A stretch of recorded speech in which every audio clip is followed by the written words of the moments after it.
Be still, be still, be still, and know that I. Let us return to the silence within ourselves, where the sea of consciousness is not agitated by the winds of world opinion, by the reports of ledgers and markets, by the fears that come in the night at the sound of unpaid bills. Be still and let the finger rest upon the lips, and let the mind sink beneath the surface chatter until we stand before the invisible, in whom, as Scripture whispers, we live and move and have our being. Be still and let the heart say without words, Speak, Lord, thy servant heareth. We will not start with a strategy. We will not start with a list of needs. We will not start with the bargaining that so often passes for prayer. We will look directly at the thing we have dragged into this sanctuary. Money, anxiety, the clutch in the stomach when rent is due. The hurried arithmetic that hopes this month's figures will somehow come out different if we press harder on the calculator. The whispered petitions. God, give me the job. Make the client sign. Arrange the loan. Do you see that all of this anxiety carries within it the belief in two powers, the fear of lack and a hoped-for God who might someday remedy it if properly persuaded? In that very belief is the separation, and in that separation the sorrow. Take no thought for your life, what ye shall eat, or what ye shall drink. The Master counseled, and then gave us the key. Seek ye first the kingdom of God, and all these things shall be added unto you. He did not say they would be earned by begging. He said, added unto you, appearing of their own accord in the recognition of God as God. Supply is not out there. Supply is not in a bank, a boss, a market, a season. Supply is presence, and presence is I. I is the name of God. I in the midst of me is that God, omnipresence, omnipotence, omniscience, closer than breathing, nearer than hands and feet. When you seek supply outside, you chase shadows cast by your own belief in separation. When you retire into silence, you find the sun itself, the I that I am. And from that light the shadows sort themselves into right form, in right time, without your manipulation. Do you see how this reverses the world's religion of acquisition? The world cries, get more contacts, more hours, more hustle. Spirit whispers, be still and know I. And in that knowing is the bread in the fish, the coin in the fish's mouth, the cloak that does not wear out in the wilderness. Be careful that you do not take these words as if they were God. The power is not in words, not even in sacred syllables or ancient promises humanly repeated. The power is in consciousness, God realized as the only life, the only law, the only substance. The only acceptable prayer to that one is not asking. It is a sacred silence, a listening more than a speaking, an inner agreement that says, I acknowledge thy allness. I refuse to ask thee to be what thou eternally art. Before they call, I will answer, the prophet announced, and the Master reiterated, your Father knoweth what things ye have need of before ye ask him. Why then the frantic petition? Because we love the sound of our own fear dressed as devotion. Let us stop it now. Let there be a demand for silence in the presence of God. Let there be the listening ear, not the pleading mouth. I know the objection that rises. But the bills are due. But the pantry is thin. Yes, and the fear is loud. Yet, observe the law. When you credit effect with power, you set up idols and then bow to them. When you accept 2 times 2 is 5, your entire mathematical demonstration is spoiled. When you hold H2O must be altered to fit your thirst, you destroy water. So it is with prayer. Altering God to meet a human demand is not prayer. It is the arrogance of fear. Prayer is consenting to what God is. The I in the midst of me. Fullness without opposite. In that consent, forms conform. There are no miracle workers on earth. Do not believe there are hands that can pluck money from air, nor minds that can chant your dead into gold. No man can perform a miracle except the miracle of silence. Man in his silence becomes the transparency for the miracle-working spirit, and supply appears not by his will, not by his plan, but as an activity of divine grace. Do you see the dignity this confers? No longer beggars at the gate of circumstance. We become beholders of God's allness, unveiling itself as our daily bread. I stand at the door and knock, says the inner one. Open, not with words, but with stillness. Let us make, then, an act of commitment, not once for the comfort of the moment, but many times in each day. Retire within. Be still and know I. Rest the anxious thought. Silence the bargaining prayer. Refuse the mental rehearsal of catastrophes. Sit, listen, and acknowledge, Father, thou art the life, the law, the substance of this being. I will not ask thee for things. I will know thee as the allness that appears as things when and as needed. This is obedience to the first commandment, written anew upon the heart. To love the Lord thy God is to acknowledge God's omniscience, omnipotence, omnipresence, leaving no second power called economics, no rival called market, no fear called lack. Now, as we sit in this first quiet, do not look for signs. Do not test God with timetables. Simply be. The peace that passeth understanding is not a sensation. It is the cessation of belief in two powers. In that peace, your next step will be given. Speak, Lord, thy servant heareth. And if there is a word, it will rise from the silence, not from fear. Go here, right there, call this one, forgive that one. And that word will carry with it its own provision, for the voice that speaks is the presence that performs. Leave your nets of anxious calculation for this hour, and let the inner Christ, the I that I am, reveal itself as sufficiency. Then you will find, almost shyly, that outer forms rearrange, an opportunity remembered, an account settled, a kindness returned, manna enough for the day, though we have not yet used that name. We begin here, in humble quiet. No more begging, no more bargaining.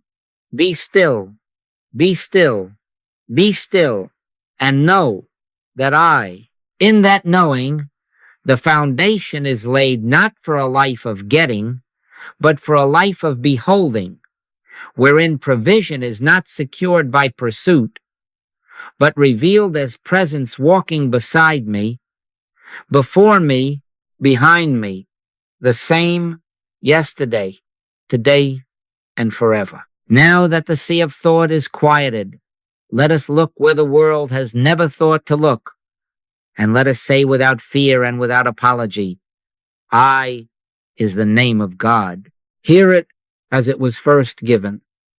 I am that I am. Do not pass by that bush still burning in the desert of human need. Stand before it, remove the sandals of personality, and listen. I in the midst of me is that God omnipresence, omnipotence, omniscience, closer than breathing, nearer than hands and feet. In that I, present and indivisible, is the storehouse. Not a storehouse somewhere, not a treasury in heaven to be shipped on request, but the storehouse which I am. I will give him to eat of the hidden manna, the scripture says. and I hear it now as an inward voice saying, I have hidden manna, and it is myself appearing as whatever is needful, when and as needed. This is the core revelation upon which spiritual living rests. Supply is not drawn, it is revealed. It is not a substance to be fetched, counted, and defended by bonds and balances. It is the infinite substance of spirit announcing itself as the day's sufficiency. When you look to bonds and balances, you are consulting shadows for the sun. When you turn within and are still, the sun rises and the shadows know their place. Do you see the reversal? Not the mind straining outward for tokens, but the heart consenting inwardly to what already is. The kingdom of God is within you, the Master said.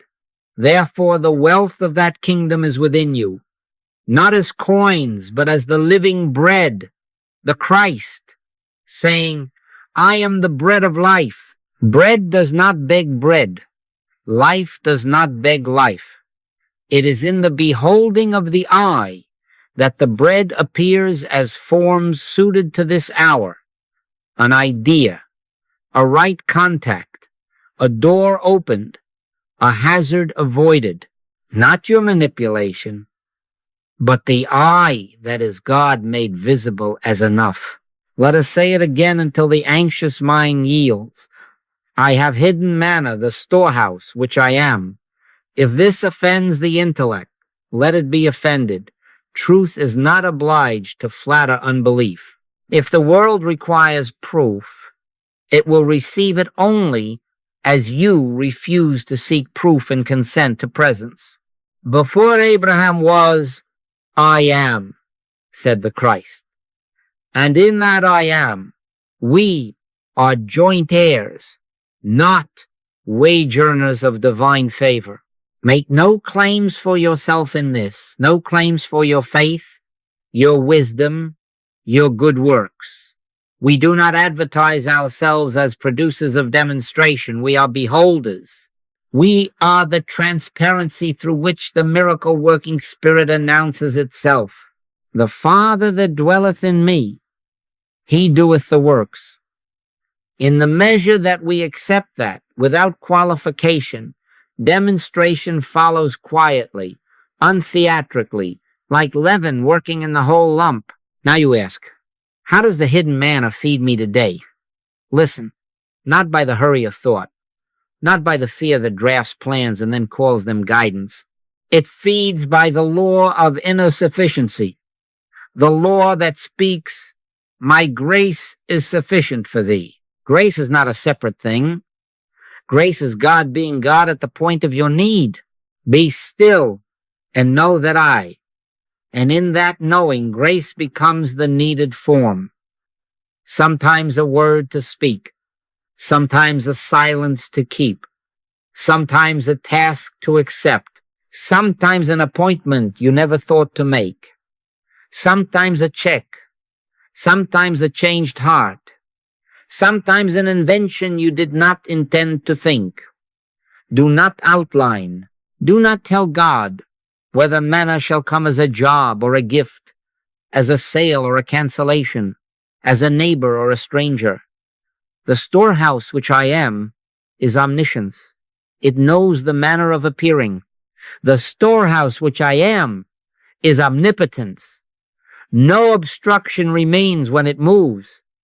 The storehouse which I am is omnipresence. It cannot be late, cannot be lost, cannot be withheld. You say, but what of my account this morning? The figure printed there stares at me like a verdict. Yes, and lilies also stare up through stony soil. Consider them. They toil not, neither do they spin. Yet the Master declared they are clothed by a law higher than calculation. This does not excuse indolence or fantasy.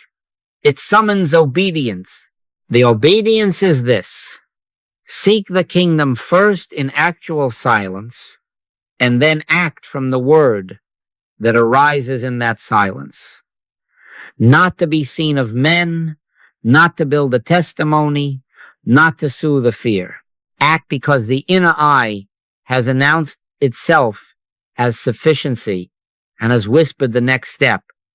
If no word comes, sit in peace and let the day rest upon you. Give us this day our daily bread is not permission to fear tomorrow. It is instruction to receive manna according to the day. Those who tried to store it in the wilderness found worms in the bag. So it is now. Hoarding is disbelief in I. Be still and let the storehouse distribute its own treasure. Some will hear this and think it is philosophy, beautiful and useless. But truth proves itself when given transparency. In all the years of this work, I have watched the same simplicity operate. A man stops begging and sits quiet. He acknowledges, Father, thou art the life, law, and substance of this being. He waits. Not very long, and a call remembers him. A bill softens. A project opens. A fear dissolves. What changed? Not God, not this infinite I. What changed was the veil of self-claim, the belief that he was his own storehouse. When that veil thins, the sun pours through the window. The room says, I am full of light, but only because it is transparent to light. We are that room. We are not the sun. We are not producers of illumination. We are the window, clear, clean, obedient, permitting the I that I am to announce itself as all that appears. Therefore, let there be this act of commitment in you. Be a transparency. Keep the finger upon the lips in the presence of need. Do not run to words. Do not run to people. Run to the I within. For your Father knoweth what things ye have need of before ye ask him. The asking then becomes beholding. The prayer becomes silence. The answer becomes appearing. In that rhythm, you learn to live without fear of outer fluctuation. You can work. Yes, you can plan and sow and reap, but you no longer imagine that barns are safety. Safety is I. Provision is I. Home is I. And because this I is universal, what appears to you will never be for you alone. It will be bread that multiplies, because love does not hoard. But let us not hurry there. Today, in this quiet, let the storehouse which I am make itself known as peace, as rest, as a wordless yes. Be still and know, not tomorrow, now. Be still and know that and then watch, not with the excited eye that tests God, but with the beholder's gaze that trusts God to see how hidden manna becomes visible bread in the hour of need. The miracle is not the bread. The miracle is the I that is forever sufficient, forever present, forever announcing, I am thy portion and thy cup. In that portion is the whole storehouse, and in that storehouse there is no lack. Be still, and let us look squarely at the root of fear. All fear is born of the belief in two powers. All anxiety over bills, over work, over the changing weather of markets is traceable to the conviction that there is a power called lack-facing, a power called abundance, a power called human will, contesting a power called divine grace, and we poor souls caught between rivals. Let us stop that fable at its source. I is the name of God, and I in the midst of me is omniscience, omnipotence, omnipresence, not as theory to admire, but as law to obey. Omniscience means there is a knowing presence present where I stand that already knows the need and the rhythm of its appearing. Omnipotence means there is no opposing force, no rival circumstance, no economic weather capable of defying that presence. Omnipresence means there is no here without it and no there away from it, closer than breathing, nearer than hands and feet, the very life of all that is. Do not accept this as poetry. Accept it as exactness. If we accept 2 times 2 is 5, we spoil our entire mathematical demonstration. If we alter H2O to suit our fantasy and still call it water, we will not have water. We will have confusion in a glass. So it is with God. If we admit a second power anywhere, if we credit lack with substance or fear with law, if we promote disease, debt, delay, or human will to the dignity of power, we have destroyed our spiritual equation, and the demonstration will come out wrong, not because God is absent, but because we have made a false premise and must reap its arithmetic. Thou shalt have no other gods before me is not a tribal command. It is a scientific axiom of spirit. One presence, one mind, one law. I am the Lord, and there is none else. Do you see? Not one plus another. Not God against, but God is, period. Be careful here that you do not attempt to use these words as a club against appearances or as a charm to coerce outcomes. The power is not in the phrasing of omniscience, omnipotence, omnipresence. The power is in the realized presence. Therefore, the only acceptable prayer remains the same. Silence. We retire inward, and we agree. Father, I acknowledge thy allness. I relinquish even the hope that a second power might assist or resist thee. I will be still and know that in that holy consent, the sense of struggle unwinds. For where is there anything to fight when there is one presence without opposite? If God be for us, who can be against us? Not as a taunt to circumstance, but as a recognition that in the light of one sun, the phantom armies of shadow have no battleground. This is the purification the soul must undergo, to be purged of its belief in 2 powers. We have coddled that belief since infancy, good luck and bad luck, gain and loss, a friendly economy and a hostile economy, a generous man and a stingy man, a benevolent body and a treacherous body. But a double-minded man is unstable in all his ways. Stability comes with a single eye. The Master's word is precise. If thine eye be single, thy whole body shall be full of light. The single eye is the beholder's consciousness that sees only God as cause, as presence, as law, and body, business, and bank become full of light, not because we have pushed light into them, but because we have admitted no darkness as a second power to be overcome. You do not fight darkness, you reveal light. You do not fight lack, you reveal I. There is then no time or place, listen to this, no time or place where a power is needed other than God. In the recognition of God's omnipotence, when we go out, we do not ask for a power to accompany us, to defend us against a rival power. We acknowledge that the I, which I am, goes before me to make the crooked places straight.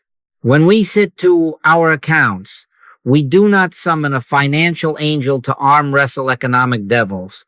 We rest in the law that says, my grace is sufficient for thee, and grace being God, sufficiency appears as right order, right ideas, right relations. In the lion's den, Daniel did not require a lion tamer. He acknowledged a presence, and lions remembered their natures. The principle is unchanged. Be of good cheer. It is I. Be not afraid. Now the intellect objects. But look, the figures glare at me. The deadline approaches. The market swings. Yes, and shadows dance on the wall when a candle wavers. Hold the candle steady. This is our act of commitment. Many times in each day, in the face of whatever report, Retire within and be still until the single eye awakens. Do not argue with appearances. Do not plead with God. Do not try to change 2 times 2. Let the law be law. In that quiet, something unfurls.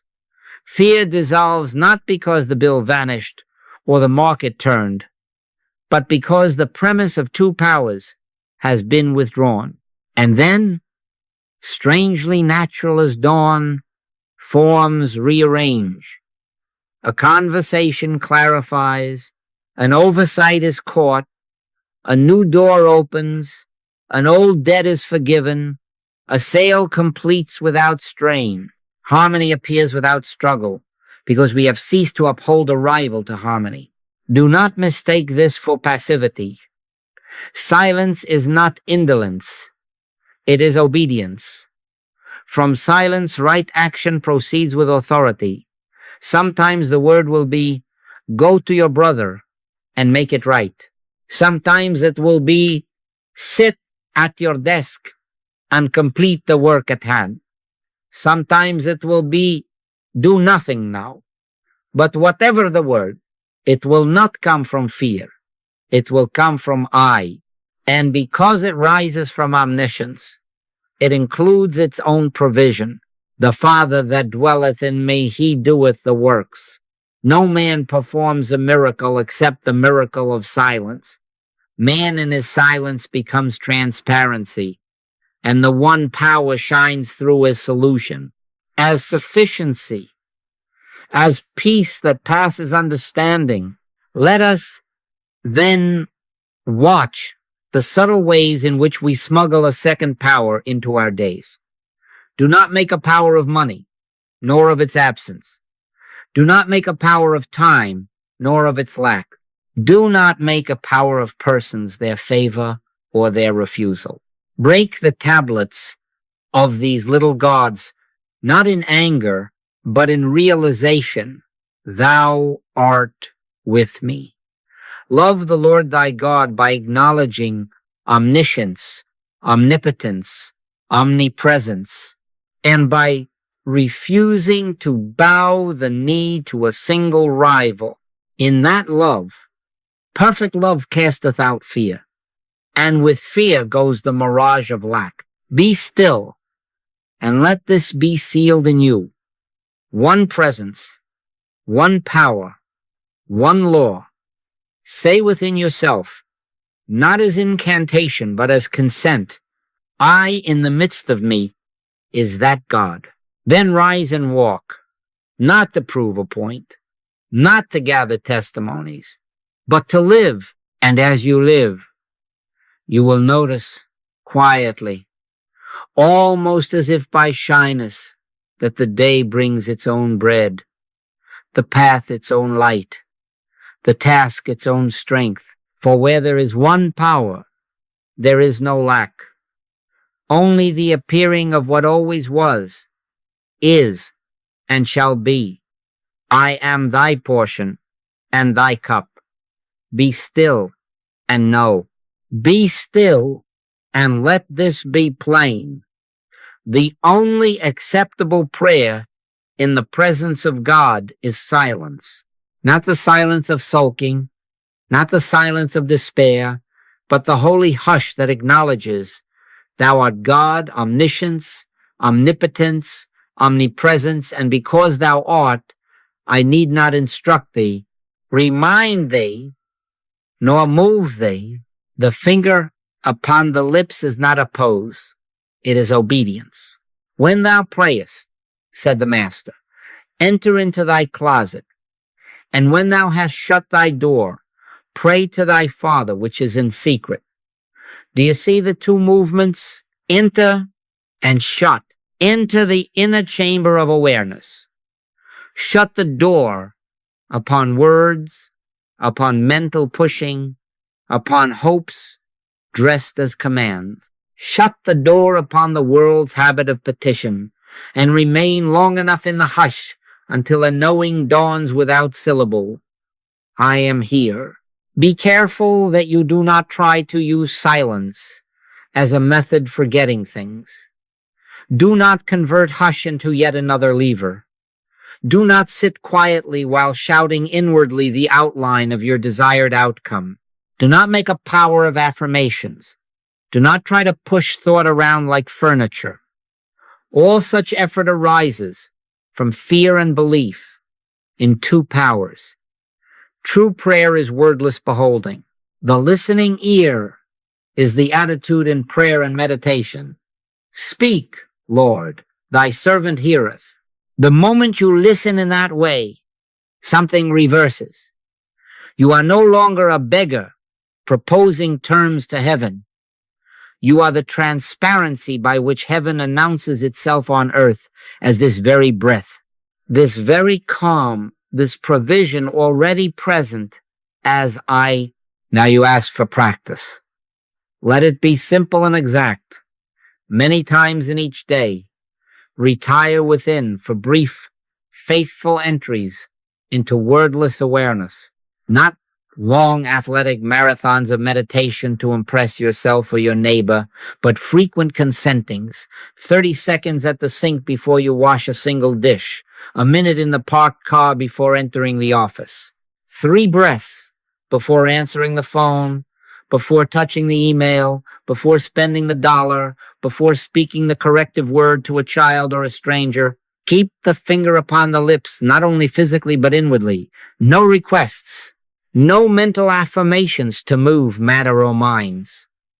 Only the inward acknowledgement, Father, thou art. I in the midst of me is that God.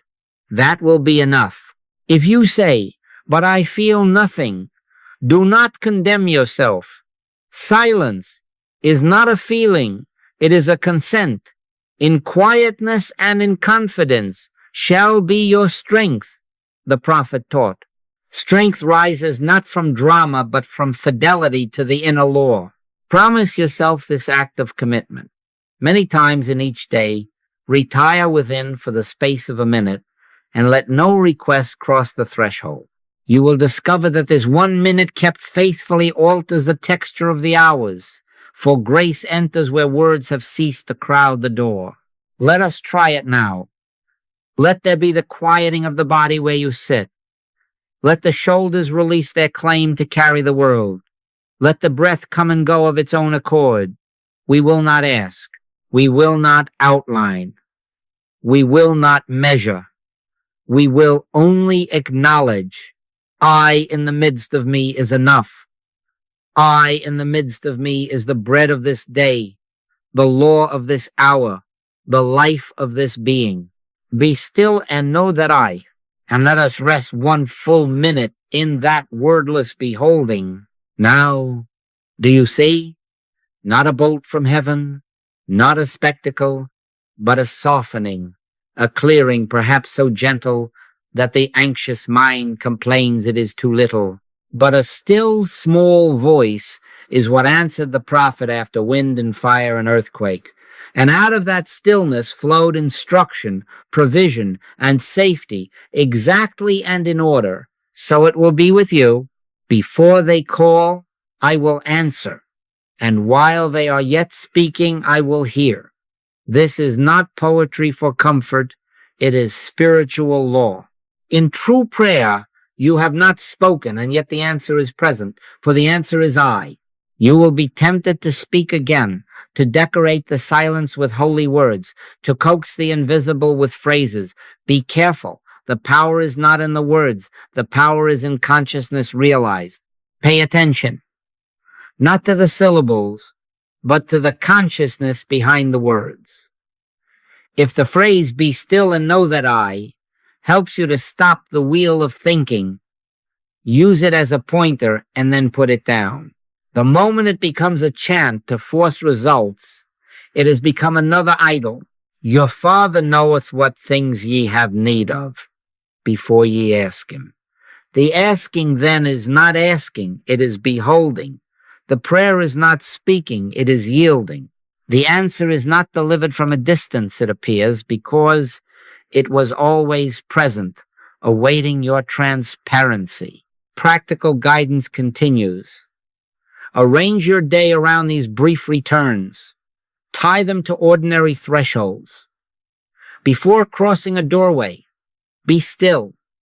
Before sending a reply, be still. Before signing, be still. Before eating, be still.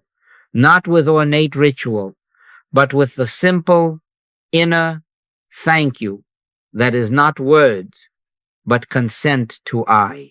Set a quiet bell for yourself, perhaps every hour, not to dominate you with piety, but to remind you of your freedom to enter the closet and shut the door for 60 seconds. If you are in company, no one need know. The door closes within. If you are walking, walk and be still. If you are working, work and be still. This is to pray without ceasing, not lips forever moving, but awareness forever consenting. And do you see what is born of this rhythm? Anxiety loses its breeding ground. The mind ceases to whisper strategies in God's ear. A listening replaces a pleading, and with that listening comes instruction natural as breath. Sometimes it will be, call your brother and make it right. Sometimes finish the work on your desk. Sometimes do nothing now. The word arises from omniscience and carries supply within itself. The Father that dwelleth in me, he doeth the works. No man can perform a miracle except the miracle of silence. Man in his silence becomes the transparency for the miracle-working spirit. Thus sufficiency appears not because we have shouted it into existence, but because grace has found a clear window. You may wonder, how shall I know that I have truly prayed? You will know because the sense of urgency will be gone. Not indifference, not laziness, obedient calm. A single eye replaces double-mindedness. Instead of hurling requests at heaven, you will find heaven walking in you as poise, as a next step that expects no applause, as a sufficiency that neither flaunts nor fears. He maketh me to lie down in green pastures. He restoreth my soul. Restoration is the first fruit of sacred silence. Visible provision is the natural second. But do not chase the second. Keep the first. Seek first the kingdom within by the practice of holy hush, and all these things shall be added unto you. So, let this be sealed in you now, not as a momentary sweetness, but as a way. The only acceptable prayer is sacred silence. Keep the finger upon the lips. Cultivate the listening ear. Enter and shut the door, often, briefly, faithfully. Rest, again and again. A full minute in the humble consent. I in the midst of me is enough. And then rise and walk in the day quietly beholding, silently consenting, transparently living, while sufficiency reveals itself as the ordinary miracle of a life kept in God. Speak, Lord, thy servant heareth. Amen. Be still, and let us take our rightful place in this holy order. We are beholders, not beggars. Do not believe there are miracle workers. Do not credit any person with power, neither a preacher nor a practitioner nor the one speaking to you now. I of mine own self can do nothing, said the Master, and the Father that dwelleth in me, he doeth the works. It is the same law for you and for me. No man performs a miracle except the miracle of silence.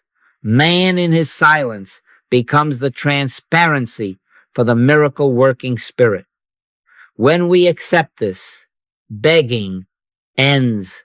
When we forget it, we trade the market of things for a religious market of words.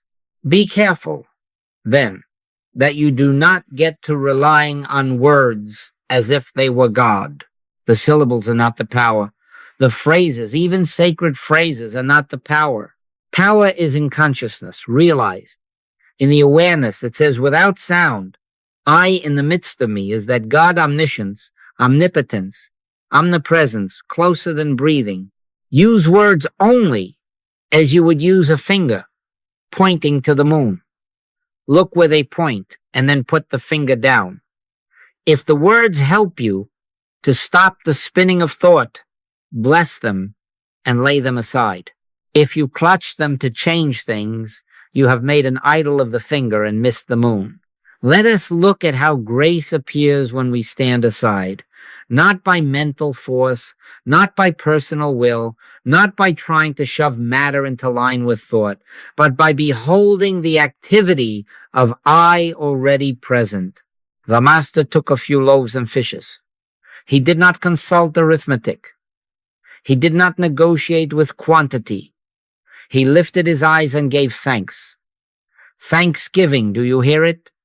His beholding in action. It is the inner acknowledgement of an already present sufficiency. Father, I thank thee that thou hast heard me, did not beg the grave to open. It recognized life as present, and Lazarus came forth. He looked up to heaven, blessed, and broke, did not argue with lack. It witnessed abundance as the nature of God, and watched distribution follow as the natural order. Not might, not manipulation, not by might, nor by power, but by my spirit, saith the Lord. In this way, outward forms adjust when inward interference ceases. The moment we release our grip, the personal plans, the timelines demanded of heaven, the inner bargaining, the invisible acts visibly. It may be as simple as an email, remembered at the right moment, a conversation that clears a tangle, a skill you already possess, seen now in its true light, a heart softened without debate. It is not spectacle, it is order. Stand still and see the salvation of the Lord. The standing still is our part. The seeing is our privilege. The salvation, the appearing of harmony is the Lord's. Do not misunderstand. This is not quietism, it is obedience. Silence is the womb of right action. From the hush comes the word, and the word includes its own supply. Sometimes it will be go and reconcile. Sometimes complete the work on your desk. Sometimes make a call. Sometimes be silent. When the word rises from omniscience, it carries omnipotence with it. And because omnipresence is its nature, it arrives on time. What is our task? Keep the way clear. Keep the window clean of fear, covetousness, personal taking of credit, and the lust to make a demonstration. We are the window. God is the Sunday. The room is illumined, not because the window has a bright personality, but because it is transparent. Now you say, but how do I live this in the hour of need? Hear the simplicity.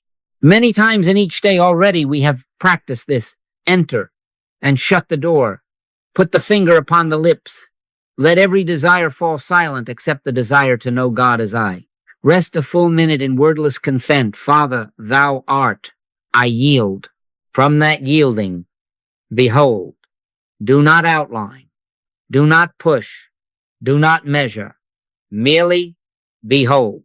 If a word arises, obey it quietly, without fanfare, without telling the neighbors you have heard from heaven. If no word arises, remain at peace. In quietness and in confidence shall be your strength. In that confidence, watch how forms take their right place, not because you have forced them, but because you have ceased to block the law of being. We must be exact here. To beg is to confess two powers, one that withholds and one that must be persuaded. To behold is to confess one power, God as all. To beg is to labor under the lie that supply is elsewhere and must be fetched. To behold is to witness supply as the very nature of the I that is present. The first breeds anxiety, The second breeds rest. And out of rest, order. Thou preparest a table before me. My cup runneth over. Running over does not come from clutching the cup. It comes from sitting at the table already set and letting the host be host. Do not take these words as if they were God. Pay attention to the consciousness behind them. I have no power to hand you, no charm to place upon your affairs. Be careful that you do not set any person upon a pedestal. The pedestal will become your prison. Try the spirits, not the personalities, in all counsel, including mine. Does it lead you to silence, to the single eye, to universal love, to the refusal of two powers? Then walk in it. Does it lead you to more words, more methods, more dependence upon a human frame? Then lay it down. Here, then, is our act of commitment renewed in this very breath. We choose to be beholders, not beggars. We choose to be transparency, not performers. We choose the miracle of silence over the fireworks of will. We choose thanksgiving over tallying. We choose the inner eye as sufficiency, and watch how grace, finding no obstruction, performs its own works. Be still and know that I. Rise then and move through your day, unhurried, unafraid, letting the forms of supply appear as they must, when they must, because the source is already here. Surely goodness and mercy shall follow me all the days of my life, not because I have chased them, but because I have consented to be a clear window for the light that I am. Be still, and let us speak of manna, not stored grain, not savings in a vault, not the managed outcomes of human cunning, but the unforeseeable appearing of sufficiency that rises from within. He gave them bread from heaven, and when it lay upon the ground, they asked, what is it? Manna, because true supply, when it appears from the invisible, is always more than the mind expected and other than the methods we rehearsed. Hidden manna is not a thing at all. It is the evidence of the indwelling eye as sufficiency, witnessed outwardly as whatever is needful in its hour, bread when bread is needful, wisdom when wisdom is needful, courage when courage is needful, and sometimes merely the stillness that renders a storm mute. Understand this well. Manna is not fetched by asking. It is revealed by beholding. It is not another name for luck. It is the law of I made visible, because omniscience, omnipotence, omnipresence are the nature of God.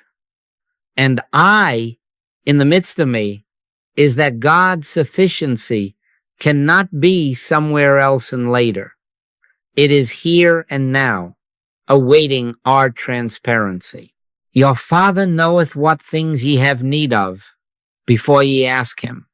Therefore the appearing is not a reward for petition. It is the inevitable unveiling that occurs when we cease to outline, cease to fear, and consent to I. How does manna appear? Often as a right idea that seems to arrive from nowhere, but carries its own light and certainty, simple, unforced, exact. Sometimes as a quiet cancellation, an obligation lifted without fanfare, a charge reversed, a line erased because a hidden error is discovered. Sometimes as a timely introduction, a person you did not plan to meet, appearing with a key that matches the lock you did not know you were carrying. Sometimes as an opening no human foresight arranged a door that was not on your map yesterday, standing plainly in today's path. Elijah was fed by ravens. The widow's cruse did not fail. A coin was found in a fish's mouth. These are not oddities to collect in a scrapbook. They are the language of manna. Sufficiency. From where? From I. In the hour of need, what is our protocol? Pause. Be still.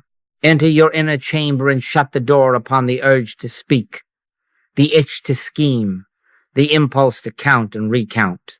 Acknowledge one, power, Father. Thou art omniscience, omnipotence, omnipresence, and because thou art, there is no rival. Whisper inwardly, not as incantation, but as consent. Your supply isn't out there, it is I. I in the midst of me is that sufficiency. Then keep the finger upon the lips. We will not ask. We will not inform God of conditions. We will not move thought like furniture to decorate the house of fear. We will behold. I ask of you now a deeper fidelity. Hold 2 unhurried minutes of silence. Not a tense waiting for a signal, not listening for voices or watching the clock, but resting as the storehouse which I am. I have hidden manna, says the Spirit. The storehouse which I am. Let the body soften into its seat. Let the breath be as it will. Let the mind, like a stirred pond, settle until the silt descends and the water clears. For 2 full minutes, abide in the nameless assurance. I am. I is God. God is here. Nothing else is. Be still and know that as you rest, do not reach beyond the present moment. Remember the lesson of the wilderness. They gathered each day's portion. What they hoarded for tomorrow bred worms. Give us this day our daily bread is not a pious phrase. It is a law of manna. Hidden manna is always today. Food, now, wisdom, this our light. Fear wishes to store it, to freeze it, to chart it. Love receives it fresh and free. When the 2 minutes complete themselves, do not make a ceremony. Let them finish, you emerge gently, as from prayer into life, which is the same place. Do only what is given. If a single name rises within, call it. If one task becomes clear, do it. If an apology is shown to you, make it. If a number to be rechecked nudges your attention, recheck it. If nothing is given, remain at peace. The Lord shall fight for you, and ye shall hold your peace. The eye goes before you to make the crooked places straight. You are not idling. You are consenting to omniscience, to lead omnipotence along omnipresence, which is to say, here and now. Do not be surprised if manna arrives unannounced while you occupy yourself with the work at hand. An email you had overlooked, a message long delayed that now arrives, a forgotten talent that wakes and volunteers itself, a meeting moved to the exact hour you are free, an invoice corrected without your petition, an opening, quietly opened. Notice the absence of clangor. No trumpets, no boasting, no narratives about how finely you manipulated mind. He will not cry, nor lift up, nor cause his voice to be heard in the street. The appearing of grace carries its own modesty. Be careful that you do not turn the story of manna into a method of getting. Manna is not a technique. It is a name for the wind of spirit moving without permission slips from personality. If you find yourself seated in silence to make something happen, lay that down and begin again. Father, thy will is my sufficiency, not my outline, not my deadline, not my reputation. Let thy eye be all. The moment you return to beholding, the moment you admit one power and refuse a second, you take your hands from the wheel, and the chariot of Israel goes on in order. You will say, but what of planning? Do not mistake. Take no thought for the morrow, for carelessness. It is instruction against anxiety. True planning is manna too. It rises as right sequence from the inner eye. It arrives with peace and carries provision within itself. The other kind, the fretful scaffolding built to fend off fear, collapses under its own weight. In all thy ways acknowledge him, and he shall direct thy paths. Acknowledgement is silence. Direction is manna. The path appears. You may ask, how shall I know hidden manna when it comes? You will know by its fruit. It does not flatter. It does not hurry. It does not bruise. It bears the signature of one, power. It brings a simplicity where complication reigned. It reconsecrates relationships without bargaining. It proves sufficiency without fanfare. My yoke is easy, and my burden is light. And you will know by what departs: urgency, fear, the itch to broadcast your demonstration. The Master often said, see thou tell no man, not that the blessing must be concealed, but that the ego must not be fed. Manna melts in the sun of pride. Bless quietly and move on. Listen again to the promise. To him that overcometh will I give to eat of the hidden manna. Overcome what? Not the bill, not the market, not your brother. Overcome the belief in two powers. Overcome the temptation to ask, to outline, to grasp. Overcome by beholding. Then the daily bread appears as needful form or formless peace, and you are satisfied in the only place satisfaction can occur, within the eye. Let us seal it now. In the next need that presents itself, large or small, pause. Enter and shut the door. Hold 2 unhurried minutes in sacred silence. Whisper inwardly, your supply isn't out there, it is I. Refuse to outline. Rest as the storehouse which I am. Emerge gently. If a word is given, obey it without show. If no word is given, walk on in peace. The eye goes before you to make the crooked places straight. And then watch, not with strain, but with the beholder's single eye, as hidden manna appears, not fetched, not forced, but found as if it had been there all along, because in truth it was. Before they call, I will answer, and while they are yet speaking, I will hear. Be still and know that I. Be still, and let this next word be received, not as rebuke, but as cleansing. Having beheld hidden manna, we must become vessels that do not leak. The law is exact. The spirit is gentle, but never lacks. Try the spirits, we are told, try the spirits of your motives, your dealings, your money. Are you seeking advantage, securing yourself against God by hoarding and manipulation, or are you resting in I? Do you see how swiftly we can make a God of safety, a God of approval, a God of gain? Be careful. Wherever a second power is entertained, fear breeds, and with fear come the little evasions that cloud the window of transparency. As you sow, so shall you reap is not a threat. It is mathematics. If in arithmetic you accept 2 times 2 is 5, you will spoil every sum built upon it until you return and correct the premise. If you try to change the formula H2O and still demand water, you will thirst until you restore the elements to their lawful relation.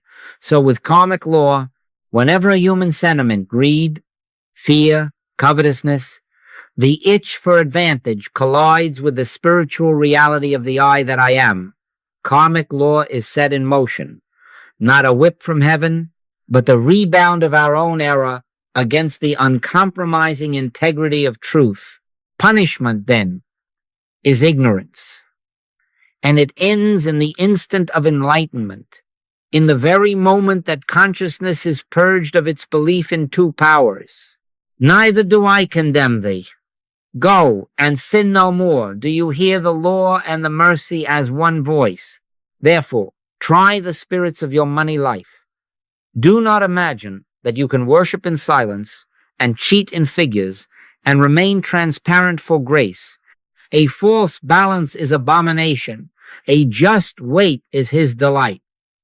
Let your accounts be clean, no padding of hours, no shading of invoices, no postponing a debt you are able to meet, no selling of what you do not intend to stand behind. Pay your laborers fairly and on time. The cry of withheld wages is noise in your own inner temple. Render unto Caesar that which is Caesar's without fury or trickery, and render unto God that which is God's by keeping the inside of the cup clean.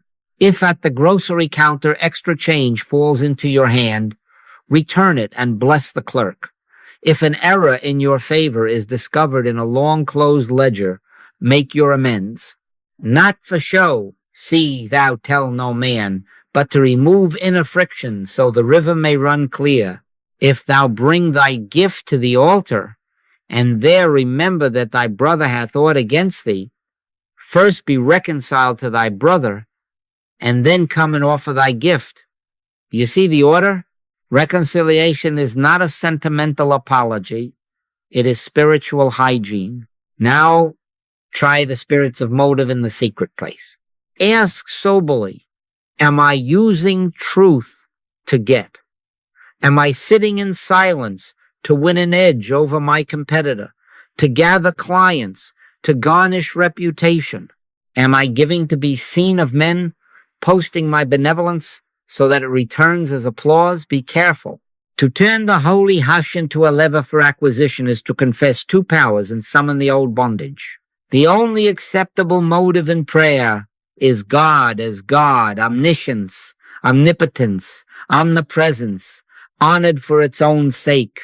From that honoring forms a line, doors open, bread appears. But if the motive is advantage, the bread you bake will be heavy with fear, and your own teeth will grind upon it. Cease. Then the subtle manipulations, the flattery you think you must offer to secure a contract, the pressure you place upon a friend in the name of opportunity, the scarcity story you recite as if it were prudence. Fear hoarding is still fear. Take no thought for the morrow. Does not abolish planning. It abolishes anxiety. True planning descends as order from the eye.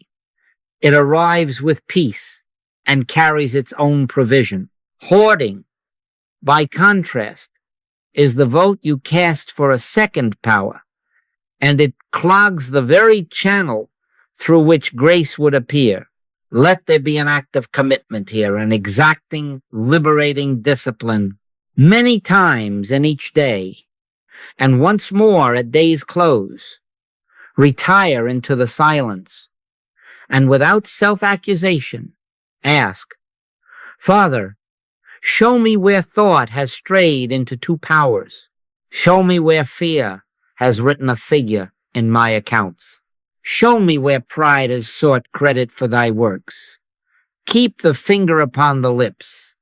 Listen, if a memory surfaces a bill unpaid, though you could pay it, a wage delayed to hold your float, a word spoken to secure advantage, obey the word that follows. Make it right. Do it quietly. If reconciliation is required, seek it without narrative or defense. If a surplus lies unused while your brother has no bread, share in secret. Do not let the left hand know what the right hand doeth. These are not moral trophies. They are the cleansing of the window. Understand this well. The river of grace is lawful. Omniscience, omnipotence, omnipresence, these are not moods. They are spiritual law. No man can perform a miracle except the miracle of silence. Man in his silence becomes the transparency for the miracle-working spirit. But transparency cannot coexist with deceit, with the itch to be first, with the quiet thefts the world excuses. He that is faithful in that which is least is faithful also in much. faithful in pennies, faithful in minutes, faithful in the oaths of small print then. When you stand in the silence, there is no inner protest, no ghost at the feast. There is only I, and grace flows lawfully. And when correction is made, when the belief in two powers is renounced, even in the ledger and the handshake, watch how swiftly the so-called punishment dissolves.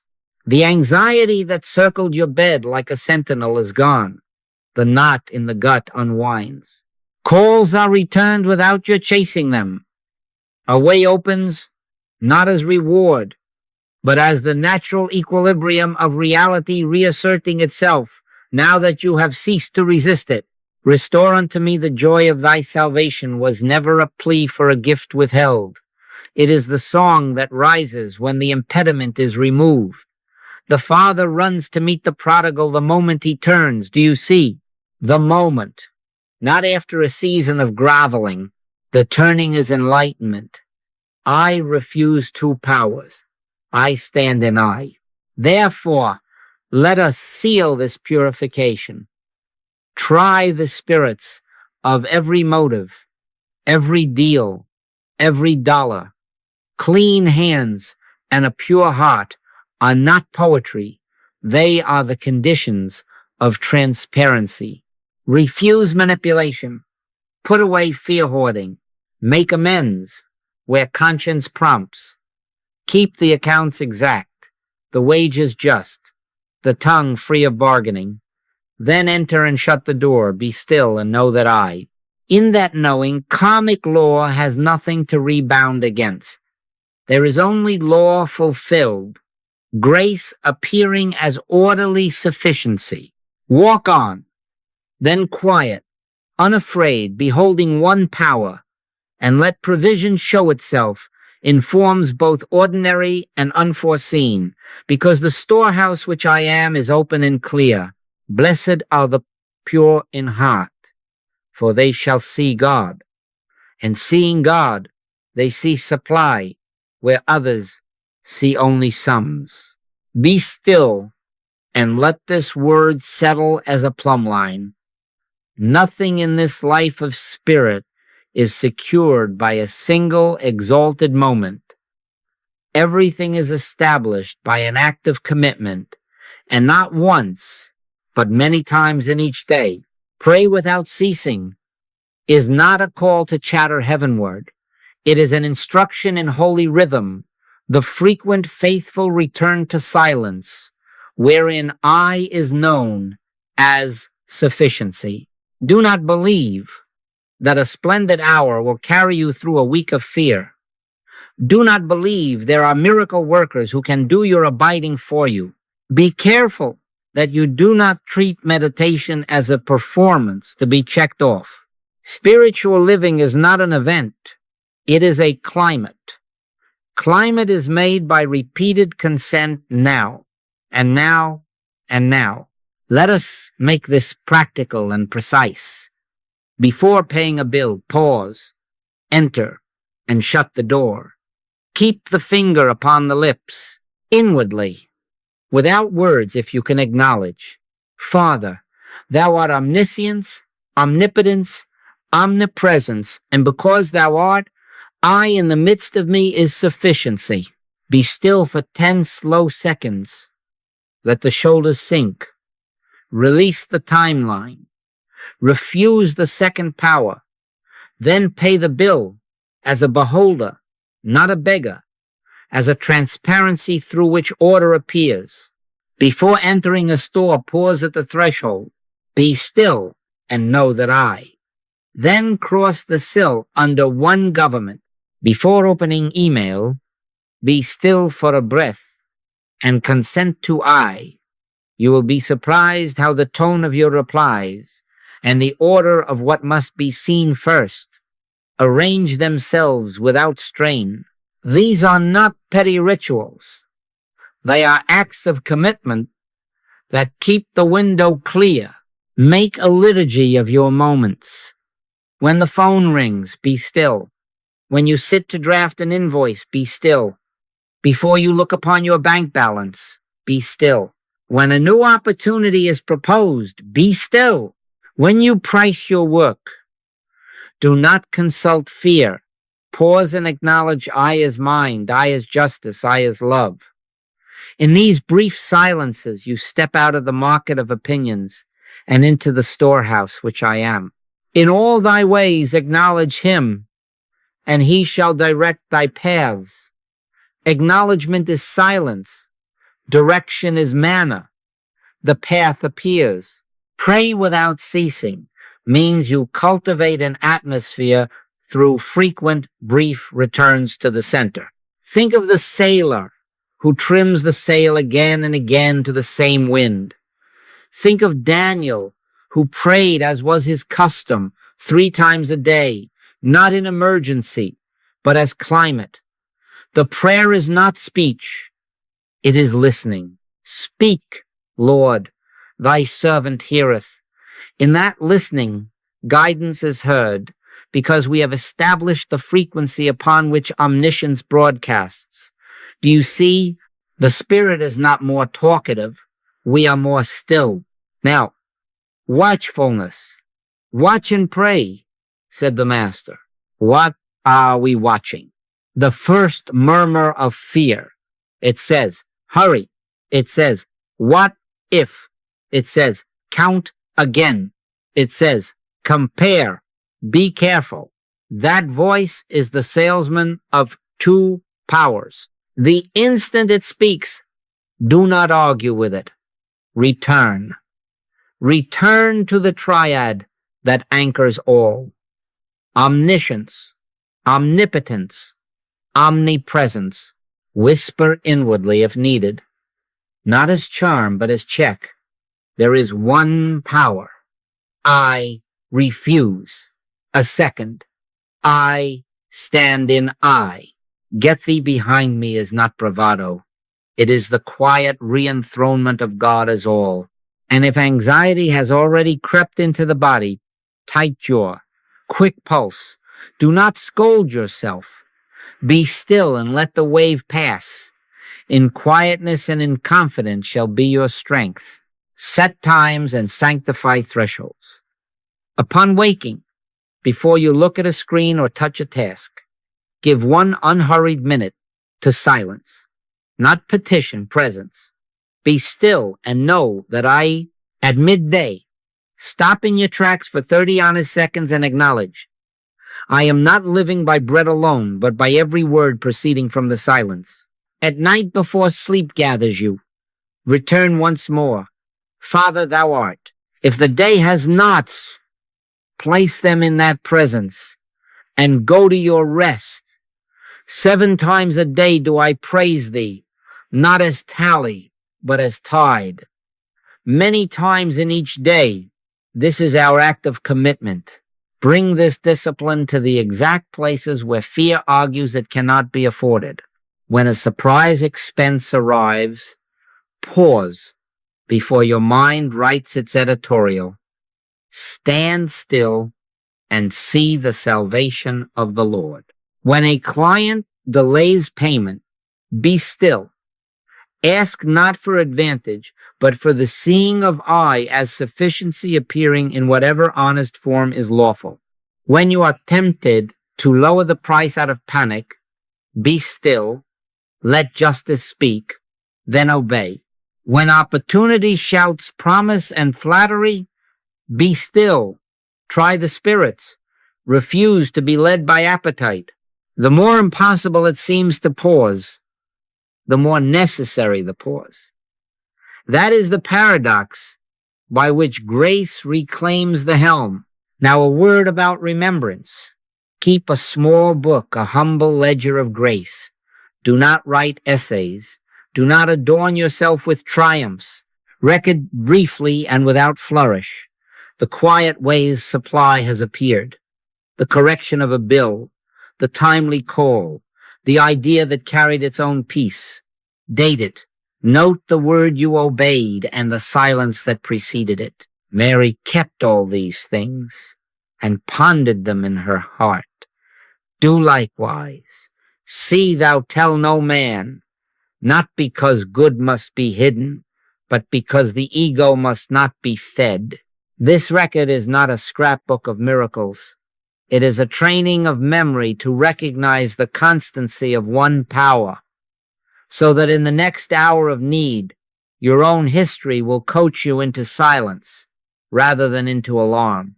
Do not become superstitious about these practices. They are fingers pointing. The moon is I. If you miss a pause, begin again. If you forget the ledger, begin again. If fear carries you for an hour, begin again. Eternal vigilance is the price of spiritual living, and it is not grim, it is freedom. Each return to silence is a loosening of the knot, a clearing of the pain, a fresh consent for the storehouse, which I am to appear as daily bread, as right idea, as peaceful timing. Little obediences accumulate into climate, and climate stabilizes the appearing of supply. Therefore, let this be our shared resolve, not as vow, but as rhythm. Many times in each day, I retire within. I put the finger upon the lips. I acknowledge one power, omniscience, omnipotence, omnipresence. I listen. I obey. I give thanks. I move on. If fear speaks, I notice. I return. I refuse a second power. If grace appears, I record it without boasting. If nothing appears, I rest. For the eye goes before me to make the crooked places straight. In this steady, repeated commitment to silence, sufficiency ceases to be episodic and becomes the quiet air we breathe. And then we discover what the psalmist sang without strain. Surely goodness and mercy shall follow me all the days of my life, not because I chase them, but because I dwell in the house of I, and I dwells in me. Be still and know that be still, and let us hear the measure by which prosperity is known in the kingdom of I. To love God is not to flatter a deity with hymns while fearing the market. To love God is to acknowledge God as omniscience, omnipotence, omnipresence, and to live accordingly. If omniscience is the mind that is our mind, why would we compete by cunning? If omnipotence is the only power, where would we hoard against imagined rivals? If omnipresence is the presence in which we dwell, how could supply be confined to our bloodline or our border? Love is not a mood. Love is obedience to this law. In the recognition of one power, love ceases to be sentiment and becomes flow unhindered, universal, unafraid. My cup runneth over, sang the psalmist. Do you see the proof? Not the size of the cup, but the overflow is the testimony. Therefore, the first work of love is the breaking of fences. He maketh his sun to rise on the evil and on the good, and sendeth rain on the just and on the unjust. If the sun refuses prejudice, what right have we to meter benevolence by tribe, by skin, by creed? Be careful that you do not praise the inner. Silence and then build outer walls. Love in God's law breaks down national, racial, religious, and color prejudices until we find ourselves already in one household of God. Have we not all one Father? When prejudice is entertained, fear is its sponsor and lack its fruit. When love reigns as one, power, flow is natural. The river does not ask for passports as it waters the fields. The wind does not license the village it cools. So with supply in the spirit, it moves where it will through any transparent one who refuses a second power. Make this love concrete, or it is only words. Feed people, not merely your own, not merely the friendly, not merely the ones who thank you eloquently. Provide food quietly across the street and across the sea, yes, even to those your newspapers call enemy. for the eye knows no enemy. Contribute toward education for children other than your own. Let the next mind awaken under your anonymous blessing. In business, be fair in measure and faithful in wage. A false balance is abomination. A just weight is his delight. Do not squeeze a supplier because they cannot protest. Do not market with fear's liturgy, scarcity, hurry, threat. Let your yes be yes at the contract table and pay on time. Relieve yokes you have the power to lighten. If you sell, sell without seduction. If you hire, hire without prejudice. If you lead, lead as one who washes feet. The fruit proves the tree. Love proves supply by its reach. And let this be done in a manner faithful to the silence that birthed it. Give quietly. Give anonymously, wherever possible. Make no claims for yourself. Do not let your left hand know what your right hand doeth. See thou tell no man, not because good must be hidden, but because the ego must not be fed. Crowds that cheer the giver are an accident. Do not arrange them. The Father who seeth in secret himself rewards openly, not by trophies, but by an ever-widening freedom from fear and an ease in the appearing of what is needed. If reports must be filed for stewardship, file them with accuracy and without ornament. Let all praise, if it rises, roll Godward. Not unto us, O Lord, but unto thy name give glory. Understand the law at work. Supply is not a pond, it is a spring. Hoarding is the vote we cast for absence. It is the confession that flow might cease. Love knows better. Love says, I in the midst of me is storehouse. I in the midst of me is manna. I in the midst of me is law. Therefore I release. And in the releasing, I discover that the source is never touched. The man in the parable who built bigger barns did not perish for success. He perished of smallness. He mistook storage for safety. Where your treasure is, there will your heart be also. Put the treasure in the law of one, power and let the grain bless many, and your heart will be anchored where moth and rust have no commerce. Do not turn this into commerce with God. Give, and it shall be given unto you. Is not a bargain. It is description. In a consciousness purged of two powers, giving and receiving are one motion, like inhaling and exhaling in the same breath of God. You cannot inhale all day and call it wisdom. You cannot exhale without trusting the next breath. So, practice the rhythm. Receive from silence. Let it pass through you. Return to silence. Freely you have received, freely give. In that obedience, the overflow verifies itself without your counting. Let there be acts of commitment in love as in silence many times in each day. Ask in the holy hush, who is my neighbor now? Then obey the first light that appears. Send a meal where you had only an opinion.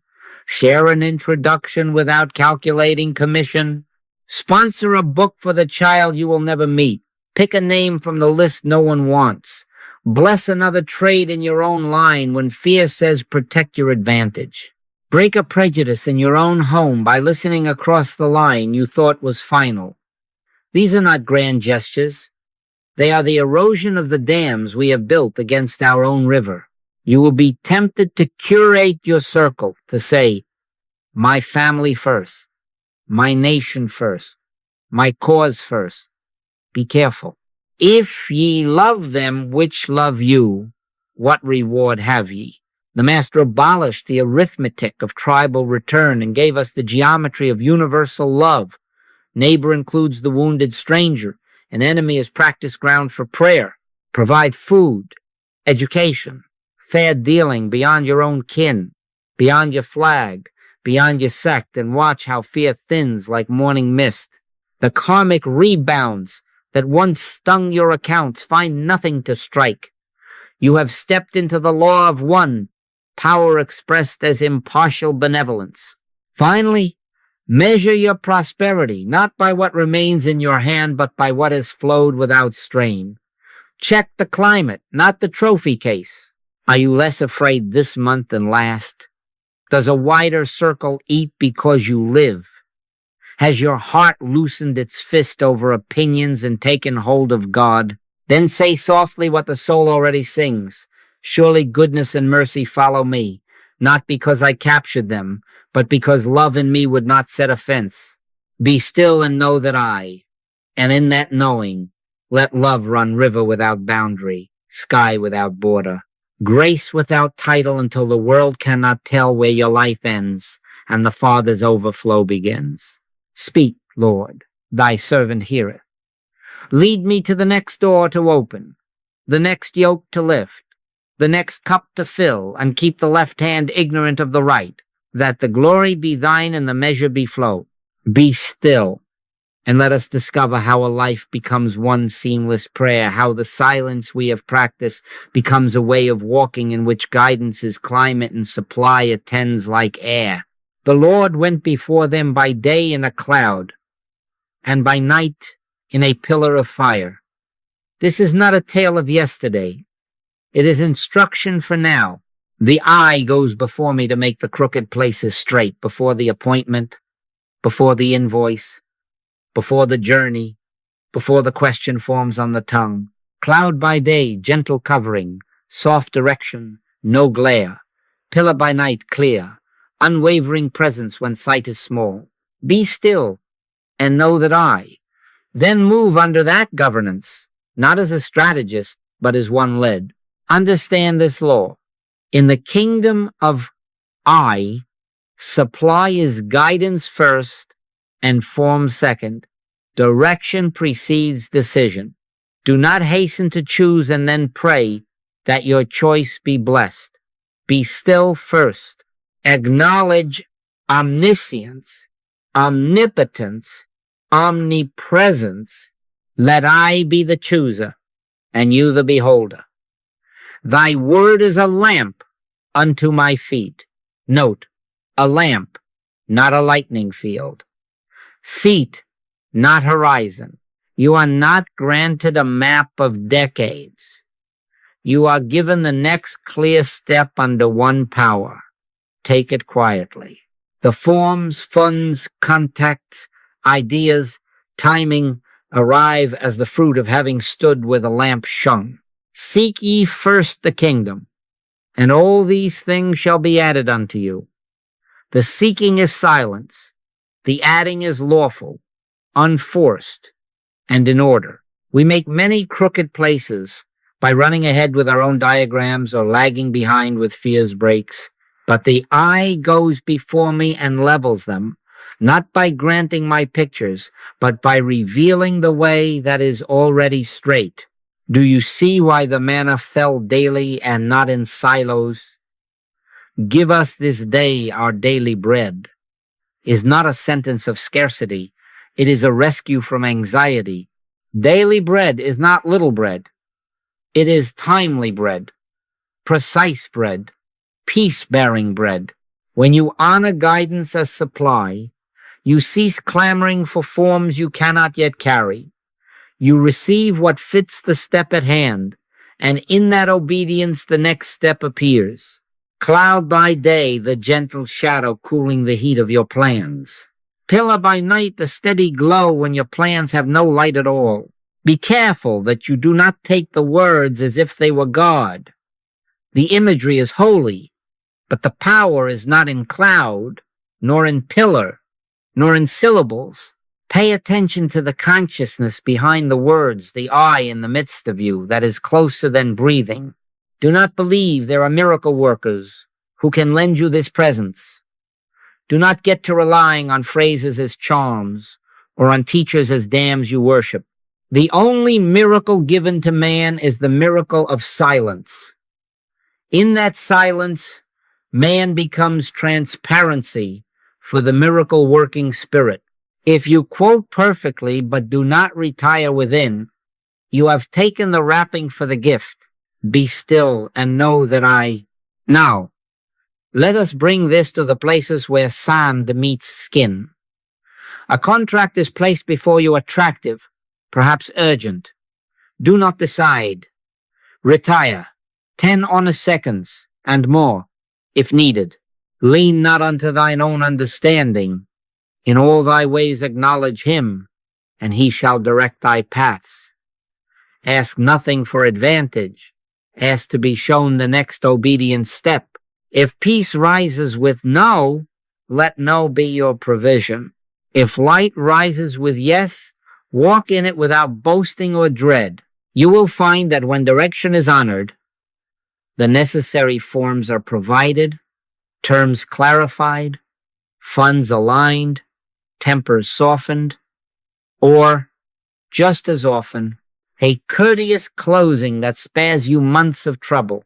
Guidance is supply. A family need presents itself, and your mind shouts arithmetic. Be still.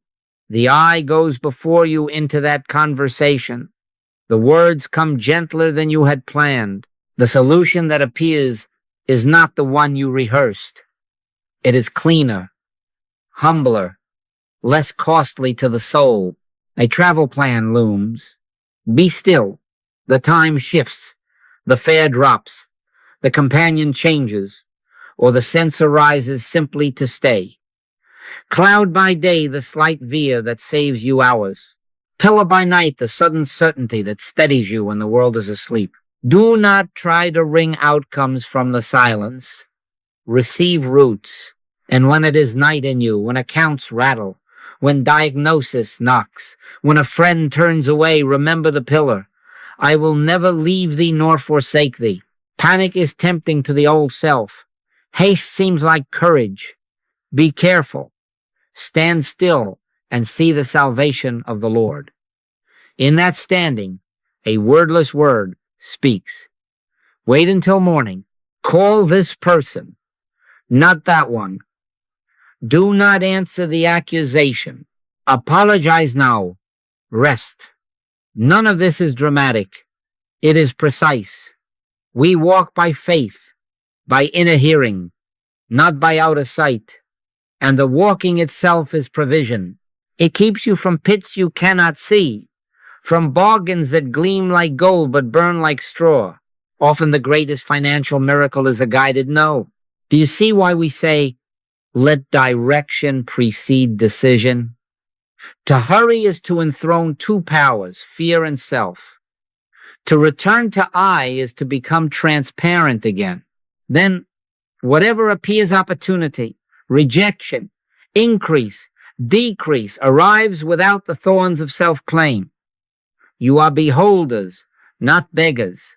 When the door opens, you do not cry, look what I have done. When it closes, you do not cry, look what God has withheld.